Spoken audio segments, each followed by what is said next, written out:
Well, Mr. Williams, Robert, thank you for the logs, the hickory logs. Were they dead or did they fall over? What happened?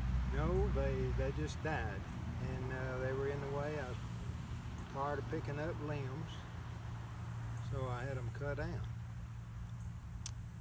Okay. And then I called you to see if you wanted that wood, and sure enough, you thought it looked pretty good. Yeah, some of it's a little doty, but one of those logs is really good. Yeah. Well, let me ask you a question, Robert. Where'd you work all your life? I worked for General Telephone for 32 years. Before that, when I was in high school, I drove a dump truck for about 2 years with my uncle over here. And then I worked at a service station uptown. And I bought my first car there. And then you joined the Army. 1947 Mercury. Give a $100 bill for it. That's cool. It was a 4-door.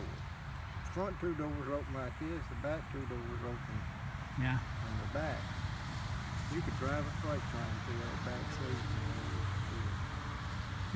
But he didn't join the Army, he joined the Navy, right? No, No. he joined the Army. It was the Army? Mm-hmm. And you drove a dozer, right? Yes. Have you ever seen those pictures? I'll show them to you. Yeah. Yeah, me and Janet's cousin, Billy Eugene. Williams. Yeah, Williams. He's also a Williams. We went to Dallas to look for a job.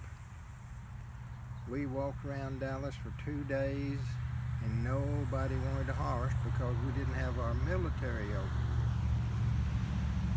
So came back home, and Daddy said, "I'll put y'all to work." And we worked about 4 or 5 days with him, and I told Billy, I said, "We got to find something else to do." Daddy was doing landscaping for everybody in Henderson. Look at you.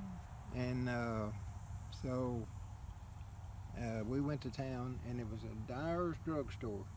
Yep. Uptown.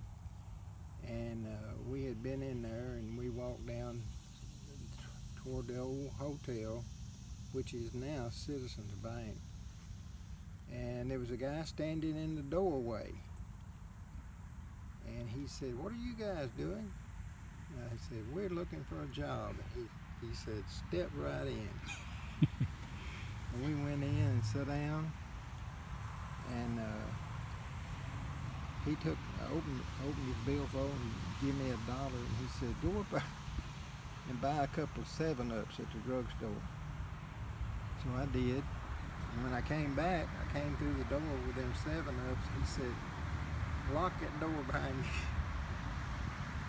And he locked that door. And he took a fifth of whiskey and set it up on the table. Give us a 7-Up apiece. And the next day when we woke up, we had a little brochure. It said we was to report to Shreveport, Louisiana for induction into the U.S. Army. But tell him what it was on the buddy system. Yeah. Tell him about that. It was on the buddy system, so me and Billy joined on the buddy system. And we went to Shreveport. We got down there in the afternoon. We didn't have any money. We were broke. So we walked around town, and there was Look at him. a line of people coming down the sidewalk going in the restaurant. So we were hungry. So we got in the very end of the line. Went in with them people, and they seated us in a booth back there, and they asked us what we wanted to eat, and we ordered something to eat. I don't know what it was, a hamburger or something. Anyway, after we finished eating, I was leaned over to the people sitting in the next booth, and I said, what is this? And they said, "This is a family get-together for people who play minor league baseball for Shreveport." So I said, "Okay." So Me and Billy got up and went to the restroom, and on the way back we just went out the door.